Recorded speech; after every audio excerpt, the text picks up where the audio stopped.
السلام علیکم ورحمۃ اللہ وبرکاتہ۔ الحمد للہ نحمدہ ونستعینہ ونستغفرہ ونؤمن بہ ونتوکل علیہ ونعوذ باللہ من شرور انفسنا ومن سیئات اعمالنا من يهده الله فلا مضل له ومن يضلله فلا هادي له فأعوذ بالله من الشيطان الرجيم بسم الله الرحمن الرحيم ألم تر كيف فعل ربك بأصحاب الفيل ألم يجعل كيدهم في تضليل وأرسل عليهم طيرا أبابيل ترميهم بحجارة من سجيل فجعلهم كعصف مأكول آمنت بالله صدق الله مولانا العظيم وصدق رسوله النبي الكريم ونحن على ذلك لمن الشاهدين والشاكرين والحمد للہ رب العالمین۔ تمام حضرات ادب سے ایک مرتبہ درود شریف پڑھ لیجئے۔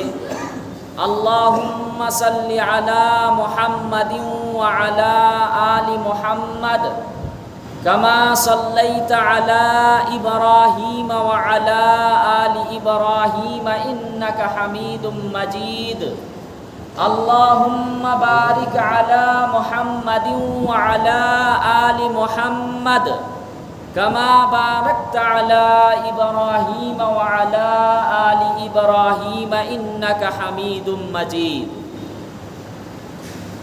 دوستو بزرگوں، ابھی میں نے آپ حضرات کے سامنے سورہ فیل کی تلاوت کی ہے، اور سب سے پہلے تو سورہ فیل کا ترجمہ سن لیجئے، پھر انشاءاللہ اس کا پس منظر، اس کی تشریح بیان کروں گا۔ اللہ تعالیٰ سے دعا ہے کہ اللہ تعالیٰ مجھے صحیح بولنے کی توفیق عطا فرمائے اور ہم سب کو سننے سے زیادہ عمل کرنے کی توفیق عطا فرمائے۔ اللہ تعالیٰ فرما رہے ہیں أَلَمْ تَرَ كَيْفَ فَعَلَ رَبُّكَ بِأَصْحَابِ الْفِيلِ۔ اللہ کے نبی صلی اللہ علیہ وسلم کو خطاب فرما کر اللہ تعالیٰ فرما رہے ہیں کہ کیا آپ نے نہیں دیکھا کہ آپ کے پروردگار نے اصحاب فیل یعنی ہاتھی والوں کے ساتھ کیا معاملہ کیا؟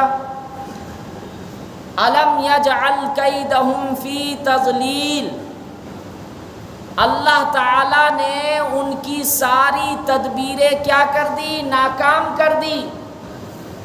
وَأَرْسَلَ عَلَيْهِمْ طَيْرًا أَبَابِيلَ، اور ان پر ابابیل پرندے جھوڑ کے جھوڑ بھیج دیے۔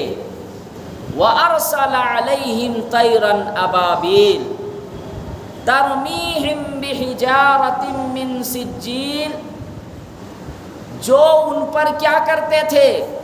پتھر یا کنکڑی بول دیجئے، وہ ان پر پھینکتے تھے۔ فجعلہم کعصف مأکول، اور وہ اس طرح ہو گئے جیسے کھائے ہوئے بھوسا۔ یہ اس کا ترجمہ ہے۔ اس کا پس منظر کیا ہے؟ اور اس صورت میں اللہ تبارک و تعالیٰ کیا فرما رہے ہیں؟ اصل میں یہ صورت اس وقت نازل ہوئی کہ اللہ کے نبی صلی اللہ علیہ وسلم کو خطاب فرما کر وہ واقعہ یاد دلا رہے ہیں کہ جب ابرہہ جو حبشہ کا رہنے والا تھا، کہاں کا؟ اور وہاں کا حاکم تھا، بادشاہ، یہ ابرہہ مکہ مکرمہ یعنی بیت اللہ شریف کو ڈھانے کا ارادہ کیا، منہدم کرنے کا ارادہ کیا، تو اس کے ساتھ کیا سلوک کیا گیا، وہ کیسے ہلاک اور برباد ہوا، اور ان کی جماعت ان کے لشکر کے ساتھ کیا ہوا، اسی کا منظر یہاں پہ کھینچا گیا ہے۔ اور میں آپ کو بتا دوں کہ کچھ ایسے معجزات ظاہر ہوئے ہیں جو اللہ کے نبی صلی اللہ علیہ وسلم کی تشریف آوری سے پہلے،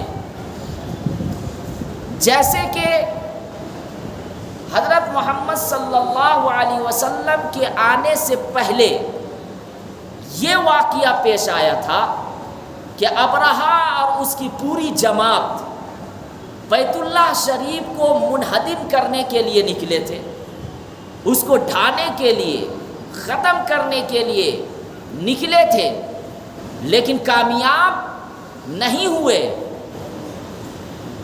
اسی طرح یہ بھی ایک معجزہ تھا۔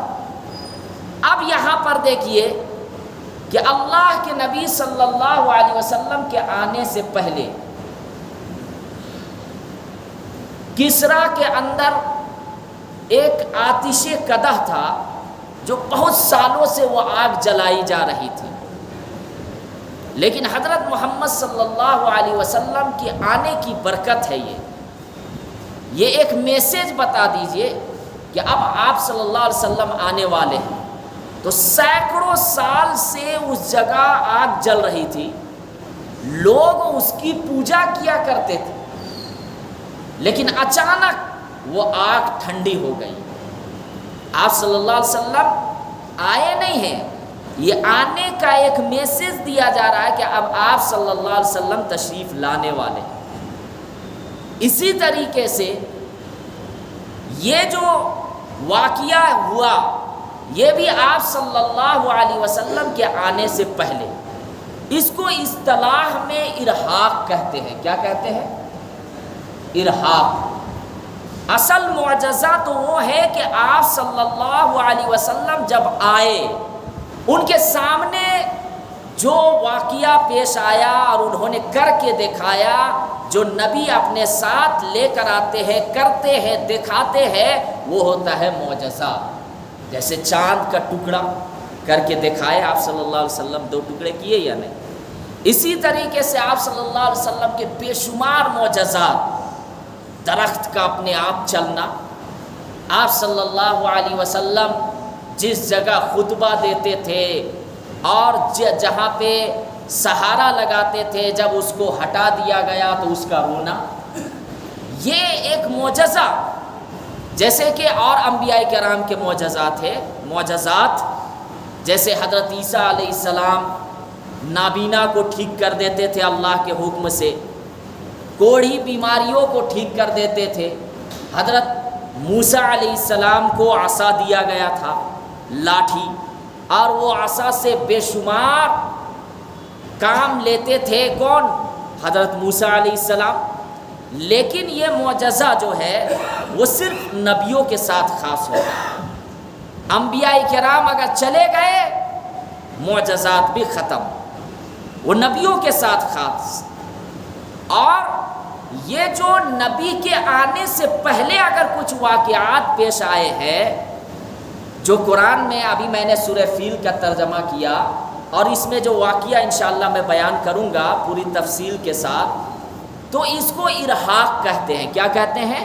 ارہاق۔ اب یاد رکھیے گا کہ یہ ابرہہ، یہ حبشہ کا حاکم تھا، لیڈر تھا۔ اصل میں یہ کیوں بیت اللہ شریف کو ڈھانے کے لیے نکلا تھا، منہدم کرنے کے لیے کیوں نکلا تھا، کیا وجہ تھی؟ آپ کو معلوم ہوگا کہ بیت اللہ شریف یہ اللہ کا گھر ہے۔ بیت اللہ شریف یہ اللہ کا گھر ہے، اور حضرت آدم علیہ السلام اس گھر کی بنیاد ڈالے، اور انبیاء علیہ السلام اس گھر کا طواف کرتے چلے آ رہے ہیں۔ لیکن جب حضرت نوح علیہ السلام کے وقت میں زمانے میں طوفان آیا تو پھر وہ بیت اللہ شریف کی جو عمارت تھی وہ ختم ہو گئی، اگرچہ کتاب میں ہے کہ بنیادیں باقی تھی، عمارت ختم ہو گئی تھی، اس کی جو نشانی ہے بنیاد وہ باقی تھی۔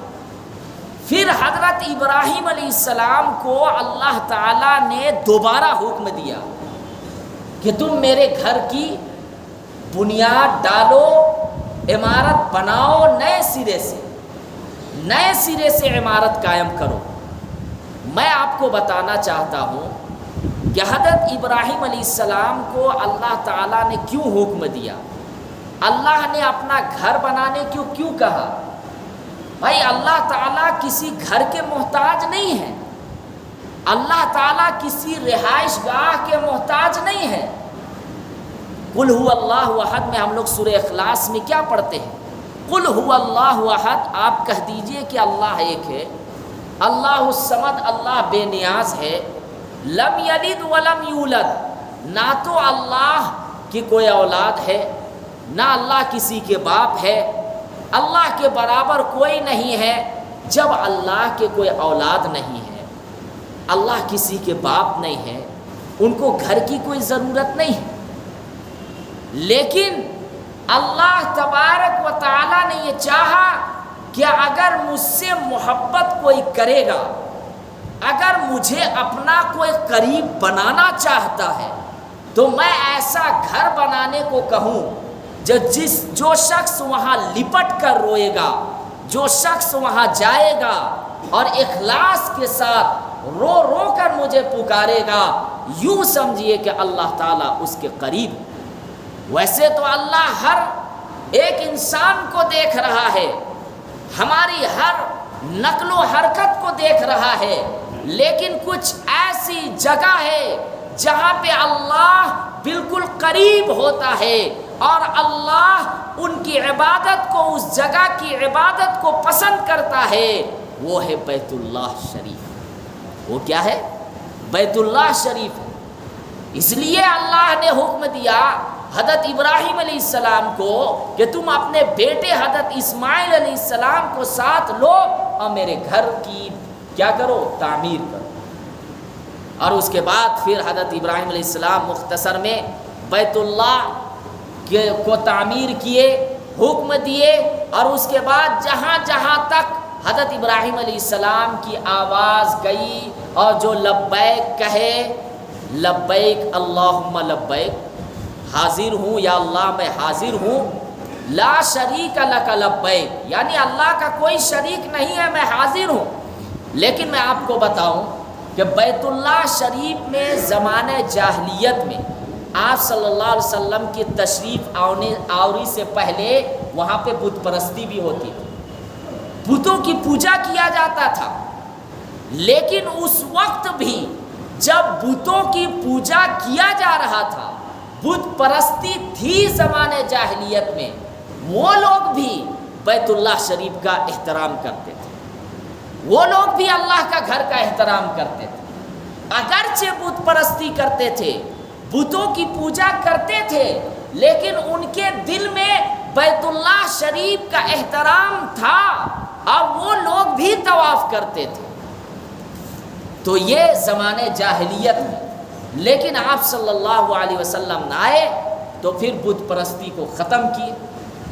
اب میں یہ بتانا چاہتا ہوں کہ یہ جو ابرہہ تھا، جو حبشہ کا رہنے والا تھا، یہ کیا دیکھتا ہے کہ لوگ جو مکہ کے ارد گرد ہے، مکہ میں جتنے قبیلے ہیں، وہ سارے کے سارے لوگ کیا کرتے ہیں؟ جاتے ہیں بیت اللہ شریف اور وہاں حج کرنے کے لیے جاتے ہیں۔ اور پھر اس کے بعد اس کو یہ بھی جلن ہونے لگی کہ وہاں قریشیوں کی اتنی عزت، یعنی قریش لوگوں کی عزت بھی ہوتی ہے۔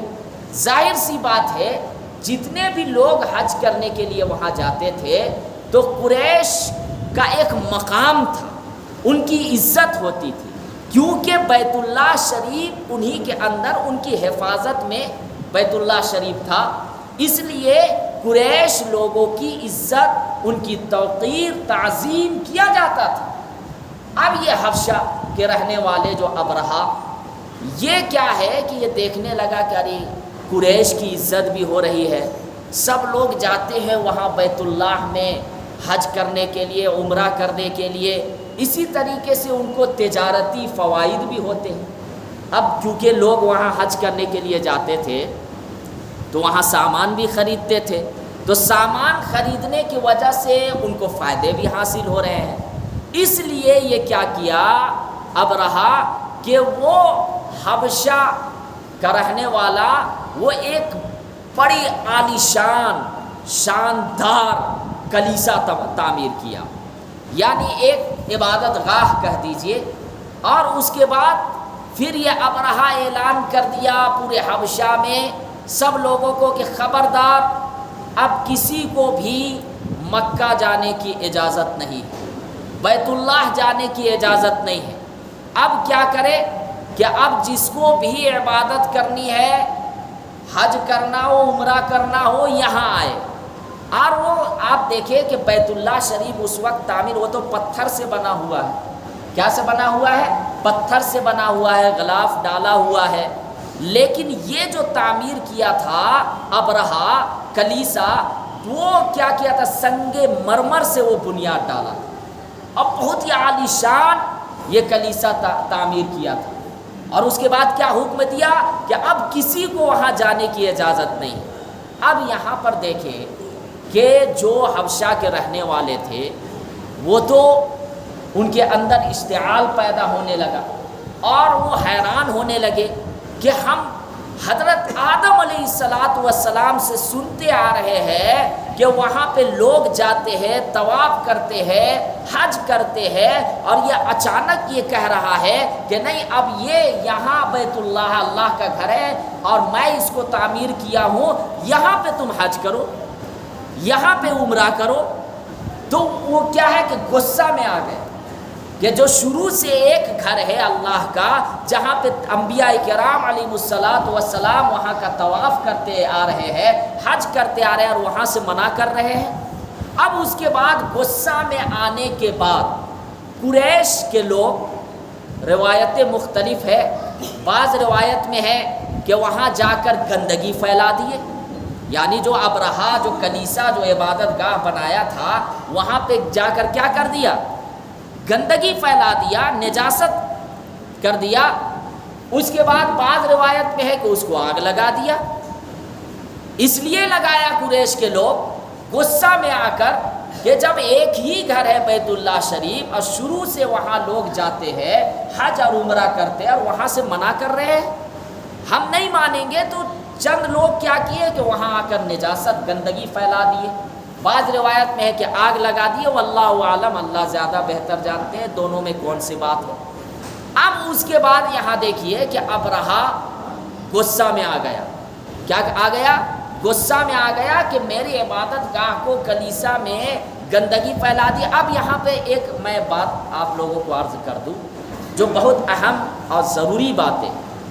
اگر کوئی اسلامی ملک ہے، اسلامی ریاست، اور اگر وہاں پہ کسی کی عبادت گاہ ہے، غیر مسلم کا ہے، تو ہمیں حکم نہیں ہے کہ وہاں پہ چھیڑ چھاڑ کریں۔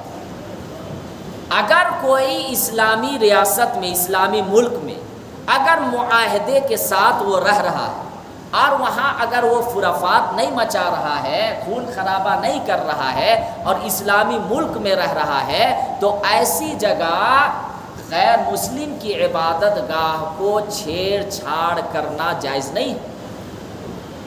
اسلامی ریاست میں یہاں تک کہ اللہ کے نبی صلی اللہ علیہ وسلم نے ارشاد فرمایا کہ اگر کسی اسلامی ملک میں، اسلامی ریاست میں اگر معاہدے کے ساتھ غیر مسلم حضرات رہ رہے ہیں اور اپنی عبادت گاہ تعمیر کیے ہیں، تو ان کی جان، ان کی مال، ان کی عزت و آبرو کی حفاظت مسلمانوں کے ذمے ہے، حکمراں کے ذمہ ہے۔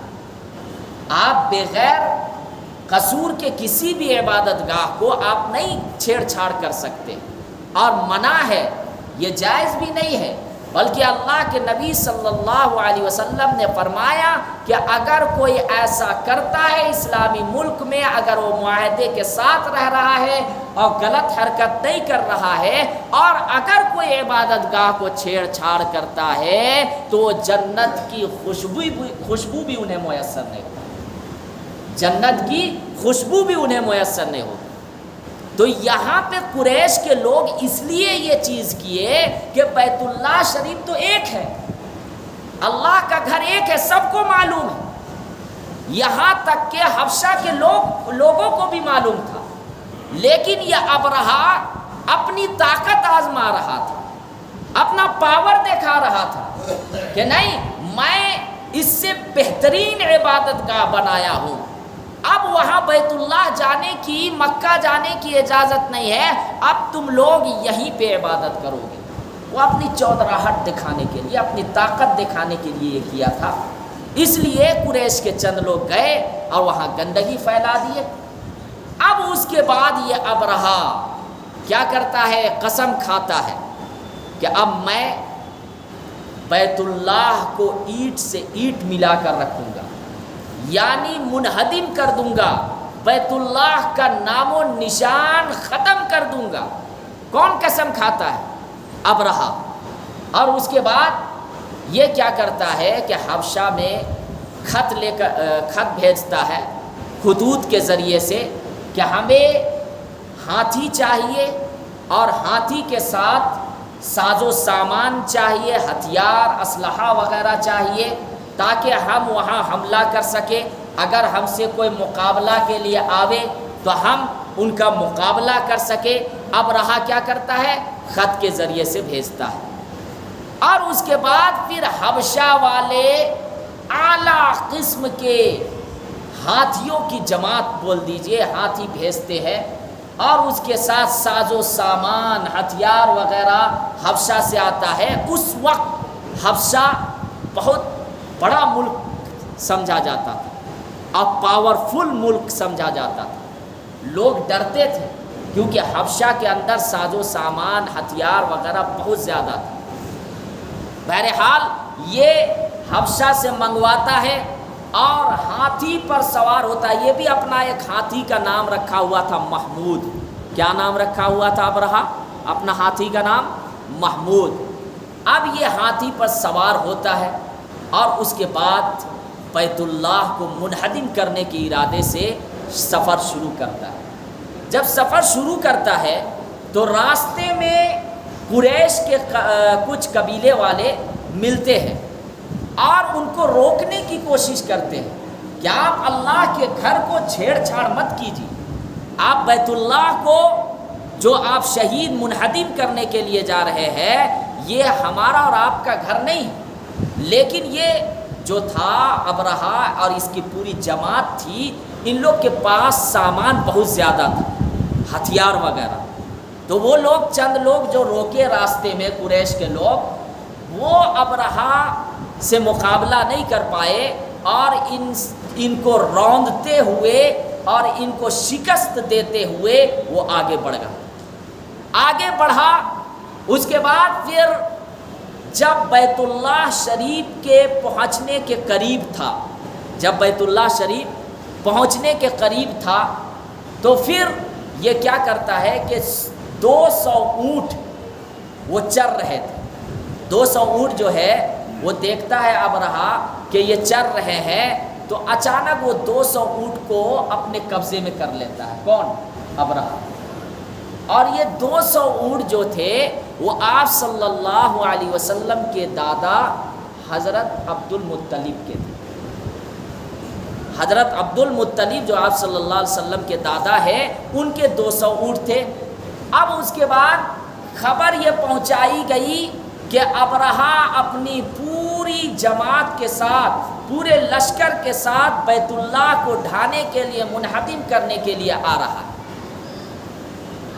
اب عبد المطلب تک بھی یہ بات پہنچی اور اس کے بعد یہ بات بھی پہنچائی گئی کہ آپ کے 200 اونٹ جو چر رہے تھے، ابرہہ اس کو اپنے قبضے میں لے لیا ہے، ابرہہ اس کو اپنے قبضے میں لے لیا ہے۔ اب اس کے بعد عبد المطلب وہ خبر لانے والے کو کہتا ہے کہ دیکھو اس کے جماعت جو ہے وہ بہت کثیر تعداد میں ہے، ان کے پاس سامان ہے، ہتھیار ہے، ہم ان کا مقابلہ نہیں کر سکتے، ہم مقابلہ کریں گے بھی نہیں، لیکن ہاں یہ جو گھر ہے بیت اللہ شریف یہ کسی انسان کا گھر نہیں، یہ کسی انسان کا گھر نہیں ہے بلکہ یہ اللہ کا گھر ہے، اور اگر یہ اس ارادے سے نکلا ہے کہ بیت اللہ شریف کو ہم شہید کر دیں گے، منہدم کر دیں گے، وہ کامیاب نہیں ہو سکتا ہے، کیونکہ بیت اللہ کی حفاظت کا ذمہ اللہ تعالیٰ لیے ہے۔ اب اس کے بعد میں آپ کو بتا دوں یہ ابرہہ تھا، وہ یہ پلاننگ بنایا تھا کہ ہاتھی کے پیر میں زنجیر ڈال دیا جائے گا، اور اس کے بعد بیت اللہ میں جو ہے وہ باندھ دیا جائے گا رسی یا زنجیر کو، اور ہاتھی کے مدد سے کھینچا جائے گا تو بیت اللہ کے جو پتھر ہے وہ سب کے سب گرنے لگے، مطلب ختم ہو جائے گا، گر جائے گا۔ وہ ایک پلاننگ بنایا تھا۔ لیکن میں آپ کو بتا دوں جب عبد المطلب آنے لگے، عبد المطلب جب آنے لگے ابرہہ سے ملنے کے لیے، وہ اپنا اونٹ مانگنے کے لیے آ رہے تھے۔ اب یہ جب ابرہہ عبد المطلب کو دیکھتا ہے کہ نورانی چہرہ، خوبصورت حسین، اور یہ عبد المطلب اس وقت سردار سمجھے جاتے تھے، مکہ مکرمہ کے کون سردار، کون عبد المطلب۔ جب یہ آتے ہیں تو یہ ایک چہرہ میں روب تھا، کن کا؟ عبد المطلب کا، اور دور سے دکھائی دیتا تھا کہ ہاں یہ کیا ہے، سردار ہے۔ تو یہ ابرہہ تھوڑا سا ڈرنے لگا، لیکن جب عبد المطلب قریب پہنچا تو عبد المطلب کیا بولنے لگا کہ نہیں، مجھے آپ سے مقابلہ نہیں کرنا ہے، کیونکہ آپ کی جماعت بہت ہے اور آپ کے پاس ہتھیار ہے، آپ کے پاس بہت ہی زیادہ ساز و سامان ہے، تو ہم مقابلہ تو نہیں کر سکتے ہیں، لیکن جو اونٹ میرا لیے ہو 200 وہ اونٹ مجھے دے دو۔ اب اس ابرہہ حیران ہو جاتا ہے کہ بیت اللہ کو میں کیا کرنے کے لیے، منہدم کرنے کے لیے جا رہا ہوں، ختم کرنے کے لیے جا رہا ہوں، اسے بیت اللہ کی حفاظت کرنی تھی اور مقابلہ کرنا تھا، یہ کیا بول رہا ہے کہ 200 اونٹ مجھے دے دو۔ حیران ہو گیا کون؟ ابرہہ۔ اور اس کو بعد عبد المطلب کو یہ کہنے لگا کہ یہ کیا ماجرا ہے، تمہیں تو یہ مقابلہ کرنا چاہیے تھا، لیکن تمہیں تو اپنے اونٹ کی فکر ہے، اس سے معلوم ہوتا ہے کہ تم دنیا دار ہو، تمہیں بیت اللہ سے کوئی لینا دینا نہیں ہے، اللہ کے گھر سے تمہیں مطلب نہیں ہے، تمہیں اپنے اونٹ کی فکر ہے۔ عبد المطلب نے جواب دیا کہ دیکھو یہ اونٹ جو ہے وہ میرا ہے، یہ اونٹ میرا ہے، اس لیے میں مانگ رہا ہوں، لیکن بیت اللہ شریف نہ تیرا گھر ہے، نہ میرا گھر ہے، نہ کسی انسان کا، بلکہ یہ اللہ کا گھر ہے، اللہ خود حفاظت کرے گا۔ اب اس کے بعد جب اونٹ دے دیا گیا، اس کے بعد اور بھی بہت تفصیلی واقعہ ہے، لیکن وقت ہو گیا ہے، انشاءاللہ اگلے جمعہ اور بہت ساری باتیں میں بیان کروں گا۔ اللہ تعالیٰ سے دعا ہے کہ اللہ تعالیٰ مجھے اور تمام لوگوں کو کہنے سننے سے زیادہ عمل کرنے کی توفیق عطا فرمائے۔ وآخر الدعوانا ان الحمدللہ رب العالمین۔ جو حضرات سنت نہیں پڑھے اس